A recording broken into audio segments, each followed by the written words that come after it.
Breaking news today: Wagner reorganizes while Putin looks on. On Thursday, Russian President Vladimir Putin met with Marshal Khalifa Haftar, the supreme commander of the Libyan Arab Armed Forces, LAF, and the strongman of eastern Libya.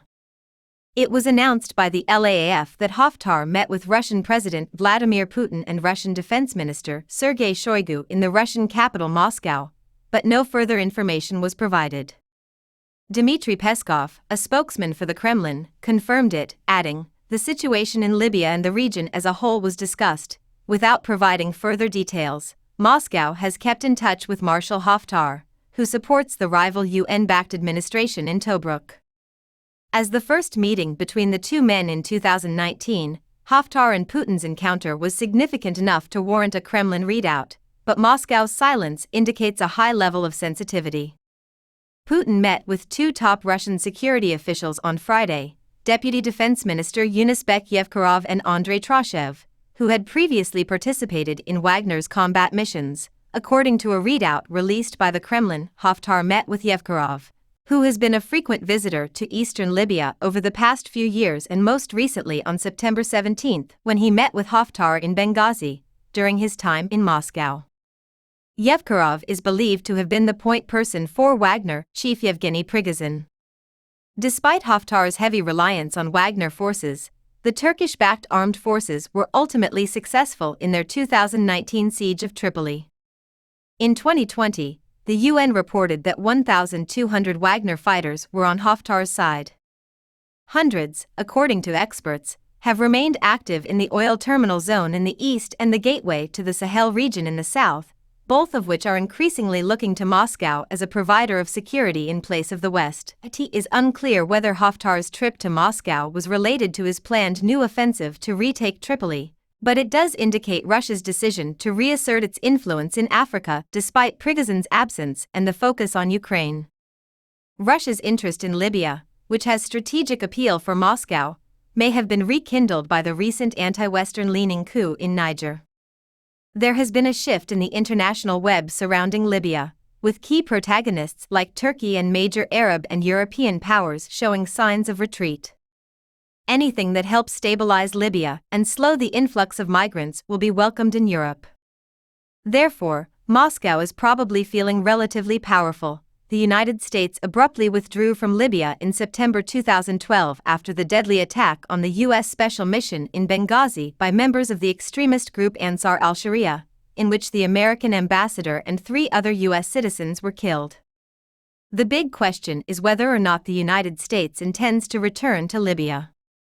General Michael Langley, the 4-star chief of U.S. Africa Command, AFRICOM, based in Stuttgart, Germany, unexpectedly visited Benghazi and met with Haftar almost on the eve of the latter's Moscow tour. Perhaps Langley warned Haftar against relying too heavily on the Russians. General Langley's trip to Benghazi on September 20 to 21 was the latest twist in America's on-again, off-again relationship with Haftar, a former favorite of Libyan leader Muammar Gaddafi who, in the late 1980s, joined a US-backed group of dissidents seeking to topple his former boss, according to an article in The Intercept magazine published last week. According to the article, after their coup plans fizzled and the rebels wore out their welcome on the African continent, the CIA evacuated Haftar and 350 of his men to the US, where he was granted citizenship and lived in suburban Virginia for the next 20 years. The United States' signals to Haftar have been contradictory over time. His troops' special forces training came courtesy of the CIA. After meeting with Haftar, Langley said, "The United States stands ready to reinforce existing bonds and forge new partnerships with those who champion democracy." Which is an odd claim to make considering the context. Haftar may have informed the Russians of his meeting with the AFRICOM chief. The purpose of Langley's trip, according to an AFRICOM press release, was to further cooperation between the United States and Libya. After the fact, Langley said, "It was a pleasure meeting with civilian and military leaders throughout Libya." The backdrop here could be that Washington feels compelled to step in and replace France after the coup in Niger. Now that the much-discussed ECOWAS intervention in Niger is off the table and Nigeria is avoiding any such misadventure, Washington and the coup leaders in Niamey have renewed the US-Niger agreement on combating terrorism. Thus, Washington recognizes the transitional government in Niger and maintains a military presence, albeit one in which the U.S. contingent has moved from the 101st Base in Niamey to the 201st Air Force Base in Agadez, the sole drone base in Sahel built at a cost of over $100 million and of crucial importance. France and the European Union are upset by the United States' decision to be friendly with the new authorities in Niamey, but the U.S. has always taken a more cautious and hopeful stance on the coup in Niger due to its emphasis on counter-terrorist operations in the Sahel region. How far these dramatic circumstances would trigger a convergence of interests between the U.S. and Russia is an intriguing question for the future. Some American experts had suggested that after the coup in Niger, Wagner and his family could live together peacefully. Given American public sensitivities due to past U.S. failures there and a perceived lack of trust in Libyan authorities, Moscow may not anticipate opposition from the Biden administration to Russia's support for Haftar's takeover bid in Libya. It appears that the Kremlin is hastening the process of reorganizing the militia's overseas combat missions, as Putin met with two key Russian officials associated with Wagner on Friday, the day after he received Haftar. Putin reaffirmed that Wagner fighters will be given the same pay and benefits as regular soldiers, which have been significantly improved over the past year. Putin added that convicted felons who volunteered for Wagner's combat missions while serving their sentences would be eligible for the enticing social guarantees.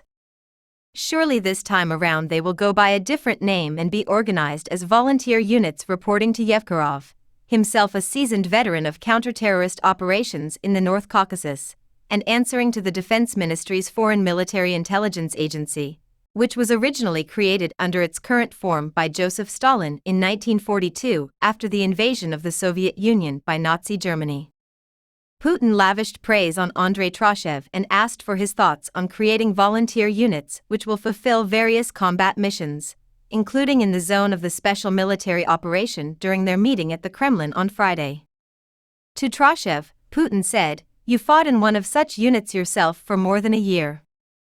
You've been there, done that, and know what needs to be done in advance to make sure combat missions go off without a hitch."